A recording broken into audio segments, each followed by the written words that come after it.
Yo le monde, ici Anna et là, on se retrouve aujourd'hui pour une toute nouvelle vidéo YouTube et j'espère que vous allez bien. Pour ma part ça va nickel, comme très souvent, on va pas dire tout le temps mais comme très souvent ça va super. Et aujourd'hui on se retrouve après certes un long moment d'absence mais on se retrouve quand même pour une saga, une trilogie, non une trilogie, une trilogie que j'aime beaucoup. Je les ai déjà lus mais je vais les relire pour ces vidéos. J'ai relu le premier tome et je l'ai terminé vendredi soir. J'aime beaucoup ces livres. Je les avais oubliés à quel point ils étaient bons.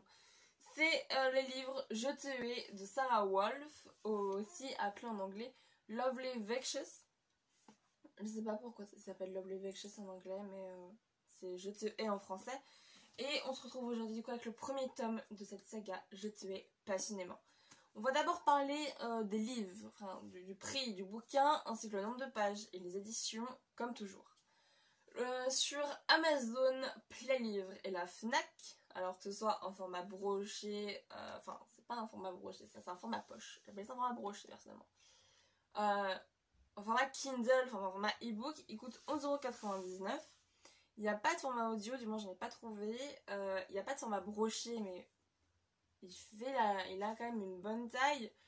Pour moi, ça a la taille d'un brochet, donc pour moi, c'est un brochet. Mais ça, c'est la version poche.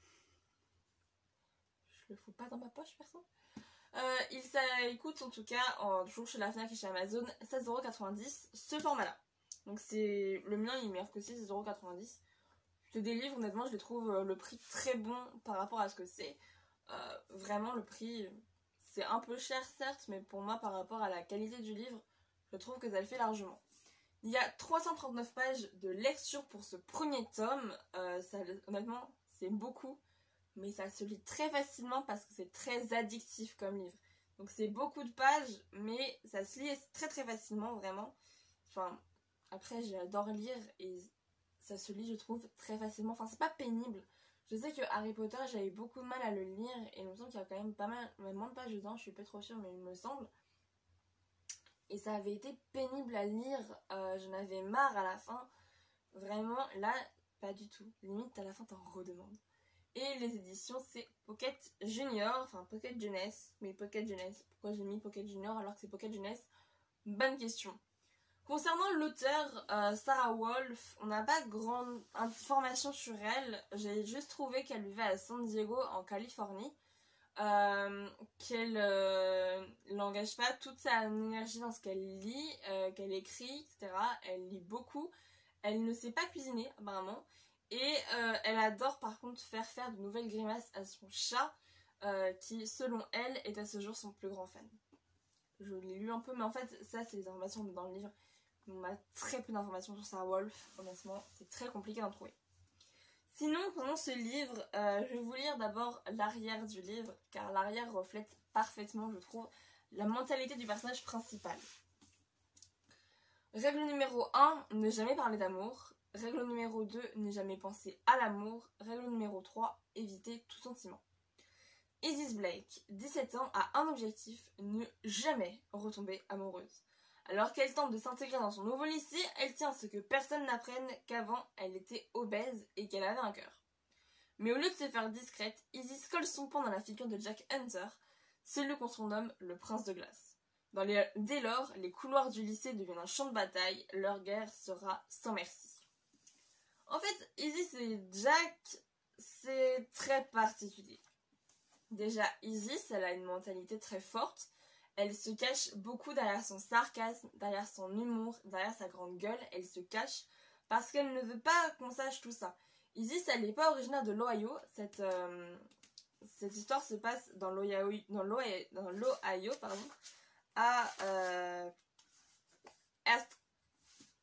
à East Summit, et le lycée c'est East Summit Heights.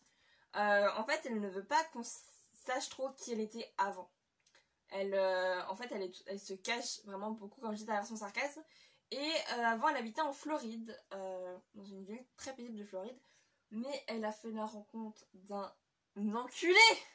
Appelons un chat, hein, c'est clairement ce mec, c'est un enculé.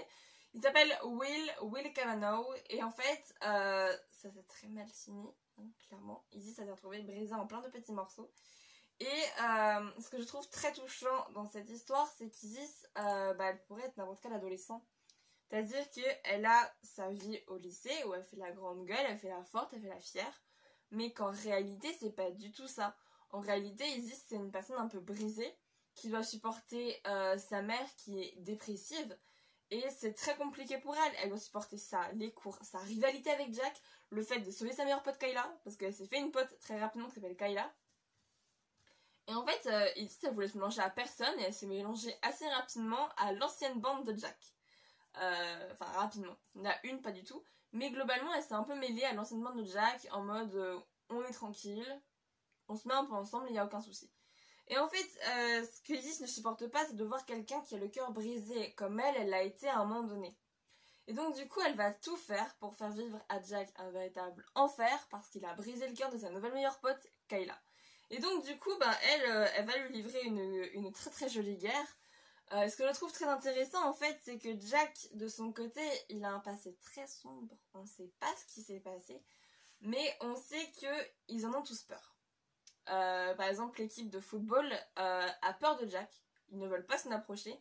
Ou alors, ils s'en approchent, mais dès qu'ils... En fait, ils font les cons, clairement. Et dès que Jack arrive, tout de suite, ça ferme leur gueule. Dès que Jack leur lance un regard, ça ferme leur gueule. Au lycée, Jack, il est le prince de glace parce qu'il ne sourit jamais, parce qu'il est toujours très seul, parce qu'il est très solitaire. Et en fait, il a cette réputation de mec solitaire qui se mêle à personne, qui se croit au-dessus de tout le monde et qui est au-dessus de tout le monde.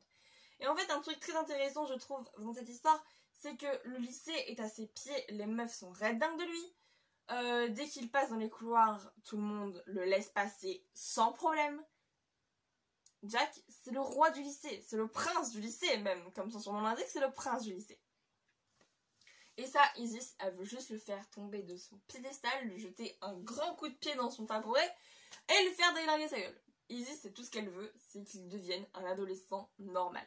Mais Isis, ce qu'elle ne sait pas, et ce que d'autres personnages vont savoir, parce qu'en fait, Jack, avant, il avait sa bande au collège, qui se composait de Rowan et Avery. Rowan et Avery sont tous les deux des personnes qui sont dans le lycée de Elsmith Heights, et qui connaissaient Jack avant qu'il devienne le prince de glace.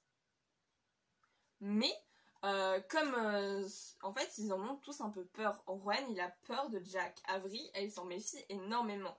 Et en fait, c'est vraiment très particulier parce qu'il a cette aura de mystère autour de lui. T'es en mode, mais frère, t'as fait quoi en fait pour que tout le monde ait peur de toi comme ça? Parce que, à un moment donné, Rowan, il lui dit à Isis, méfie-toi de Jack. Il a quand même foutu l'année dernière la flanquer à 5 mecs de l'équipe de foot.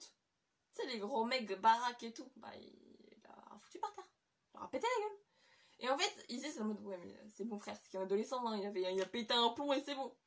Mais non, Jack, il a une vraie âme de personne dangereuse. Jack est quelqu'un de dangereux. Et Isis, elle en a pas peur. C'est-à-dire qu'Isis, elle est prête à tout pour se battre avec lui. Et en fait, c'est ce qui va se passer. Ils vont se lancer une petite guéguerre à travers les couloirs du lycée. Et ça va vraiment être très compliqué. Surtout qu'en plus, le principal, c'est un enculé de sa race, hein, clairement. Le principal, c'est juste un gros con. Et la fin, les gars, vous n'êtes pas prêts. Ce livre, il est composé de plot twists énormes. C'est-à-dire qu'on a le reveal à la fin sur ce qui s'est passé avec Jack. On a le reveal de pourquoi Jack va chercher, par exemple, des romans d'amour à la bibliothèque du lycée. Pourquoi Jack a un boulot chelou? Parce qu'il a un boulot très chelou pour un mec des épiges, hein, excusez-moi. Je n'ai jamais fait ça comme métier. Enfin, je n'ai exercé le travail, mais non, en fait, jamais je ferais ça. Et Jack, il est un peu bizarre comme ça. Il a un boulot très chelou. Il a une vie très chelou et très mystérieuse. Sa mère, c'est un flambi adorable. Et en fait, on sait pas trop, mais il a une meuf dans sa vie, on sait pas, c'est très compliqué. Et Jack, en fait, il est comme ça. Et Isis, elle veut juste le foutre dans la gueule de sa race, de sa grand-mère. Elle veut juste, en fait, que Jack, il comprenne que c'est pas le chef d'Elsmith Heights. Où est ma souris? Où es-tu, chérie? Ah, tu marches plus, ça y est. Donc, on a définitivement perdu le retour. Mais en fait, ouais, Isis, c'est une grande gueule qui n'a peur de rien. Et elle, avec sa petite liste, etc., elle a pas une vie facile. du fait déjà qu'avant elle était obèse, elle se trouve moche, et en fait au final elle va toucher Jack en plein cœur. Elle va vraiment toucher Jack, même lui il va en être surpris, il va se dire non, je peux pas faire ça à un tel, je peux pas lui faire ça. Parce que tout ce qu'il fait, son travail, le secret qui l'entoure, tout ça, c'est pour une fille qu'il le fait. Une fille dont il a été à un moment donné red dingue et à qui maintenant il doit quelque chose. Il se sent redevable de cette fille parce qu'il lui arrivait quelque chose de grave à cette nana et que tout le monde en fait s'en veut. Rowan s'en veut, Avery s'en veut, Jack s'en veut. En fait, les quatre, la fille, Rowan, Avery et Jack, ils ont un secret qu'ils partagent tous les quatre, que personne ne connaît, mais que tout le monde veut savoir. Enfin, que Isis, du moins, veut savoir. Et je trouve ça, en fait, le secret, c'est un truc vraiment très intéressant. Après, enfin, c'est vraiment, le secret de Jack, c'est vraiment la grosse intrigue du livre. Dans le deuxième tome, on a une toute autre intrigue, parce qu'à la fin de ce livre, il se passe un événement de ouf. Et vraiment, on apprend beaucoup de choses. Et dans le deuxième tome, il se passe beaucoup de choses différentes. Je ne l'ai pas relu encore entièrement. Enfin, je ne l'ai pas recommencé. Mais vraiment, ce livre, c'est une pépita del mundo. Et vraiment. Et un truc aussi intéressant que je trouve, c'est qu'on voit à la fois les... comment dire, les points de vue de Jack et les points de vue d'Isis. C'est pas précisé point de vue machin, point de vue bidule. C'est pas précisé du tout, c'est précisé à aucun moment. Mais on a les points de vue de Jack et d'Isis et c'est un truc que je trouve très intéressant. Très bien également de faire. Alors il n'y a pas beaucoup de points de vue de Jack, hein, sérieusement. Le mec, il est tout seul dans sa tête. Isis, elle a 40 000 personnes dans sa tête, lui il est tout seul dans sa tête. Vraiment, ils sont aux antipodes, en même temps ils se ressemblent énormément. Mais tous les deux, ils sont très intéressants à lire. Ils n'ont pas réellement la même écriture. Ils ne parlent pas de la même façon quand c'est leur point de vue à eux. Mais honnêtement, ça se comprend. Et en fait, ouais, le secret qu'Isis veut mettre à jour sur Jack, c'est juste un truc de ouf. Et je me souvenais même plus que c'était un reveal aussi important et aussi cool. Clairement. Donc, est-ce que je vais vous lire un petit extrait du livre? Vas-y, je vais vous lire quand Isis elle a rencontré Avery, sa meilleure pote. Je tire mon t-shirt Florence and the Machine plus bas sur mon ventre. Exhiber ses vergetures devant tous les gens, cool.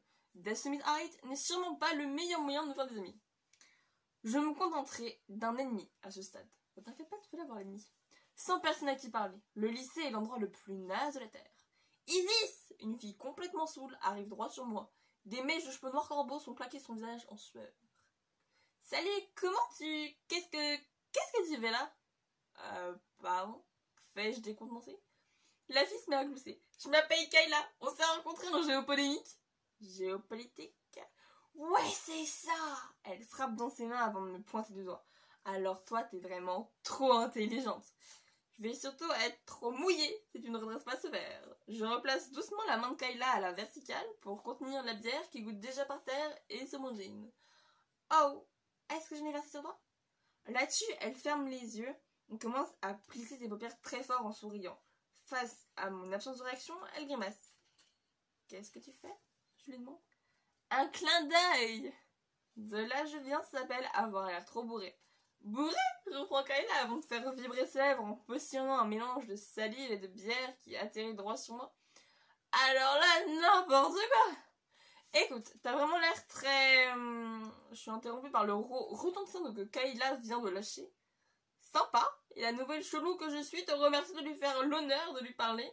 Mais je crois que tu devrais aller t'allonger un peu ou mieux remonter le temps jusqu'à une époque où l'alcool n'existait pas. Alors toi, t'es trop marrante. Qui t'a invité? Ah oui. Oh, elle recommence alors, fait Kayla dans un éclat de rire.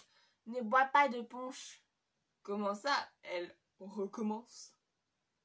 Chaque fois qu'il y a des nouveaux au lycée, elle organise une fête. S'ils tiennent toute la soirée sans pleurer ni faire pipi dessus, alors on peut les considérer qu'ils sont cool. Génial, cette heure vont ingurgiter de la bière Cédas achetée par le grand frère de je ne sais qui et considérée par une manière infaillible de déterminer qui est cool et qui ne l'est pas. J'aurais dû m'y attendre dans cette petite ville paumée de l'Ohio. Qu'est-ce qu'il y a dans le punch? Je demande en jetant un coup d'œil à un grand saladier rempli de liquide rouge. de la poudre Laxe, de la poudre pour faire caca. Signé par Articulé Kayla. Voilà. Je vais vous arrêter là, c'est vraiment un extrait super extrait, mais c'est pas mon extrait préféré. Mon extrait préféré, c'est quand Jack emmène Isis au resto. Voilà. Donc sur ce, je vais pas vous spoiler davantage. C'est vraiment en dehors du fait que ce soit un livre visuellement magnifique. La couverture, elle est folle, je trouve. Si on la met comme ça, ne faites pas ça, mais si on la met comme ça, on voit ici la suite du short du mec. Par contre, le mec, c'est pas Jack, hein, parce que Jack, il est blond. Voilà. Et Isis, ça se voit que ses cheveux, ils sont de la même couleur, alors qu'Isis, elle a des mèches violettes. Mais vraiment, j'ai fait une photo aussi que je vais vous mettre sur Instagram parce que je la trouve beautiful.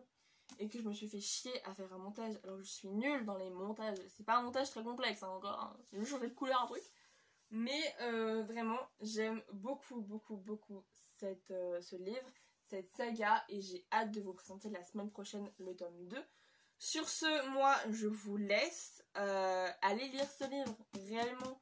Il est sur Kindle, il est sur Google Playlist si vous voulez. Il est vraiment incroyable ce livre. Alors je vous le conseille vivement. Mais vraiment, je vous conseille beaucoup de livres. Mais ce livre-là, je vous le conseille de ouf. C'est un livre d'amour ultra cliché. Et je sais que si nous les lecteurs, enfin Victor du compte Instagram, nous les lecteurs le présentaient, elle se foutrait de sa gueule comme elle se fout de la gueule d'After et compagnie. Je le sais très très bien. Mais vraiment, ce livre, je le trouve incroyable. Je le trouve génial. Et pour toutes les personnes qui aiment les romans d'amour, même un peu cliché que sa mort et tout, allez-y, c'est ultra cliché. C'est la nouvelle et le mec ultra froid. La nouvelle excentrique et le mec ultra froid. Mais ça marche. C'est super cliché. Mais ça fonctionne de ouf. Et sur ce, je vous laisse, comme je disais tout à l'heure, pour la semaine prochaine, avec le deuxième tome qui est Je te hais à la folie. Voilà. Et oui, ça reprend le fameux Je te hais un peu, je t'aime un peu, beaucoup machin. C'est le même principe, mais bon, vous avez compris. Et sur ce, moi je vous dis comme tout à l'heure, à la semaine prochaine.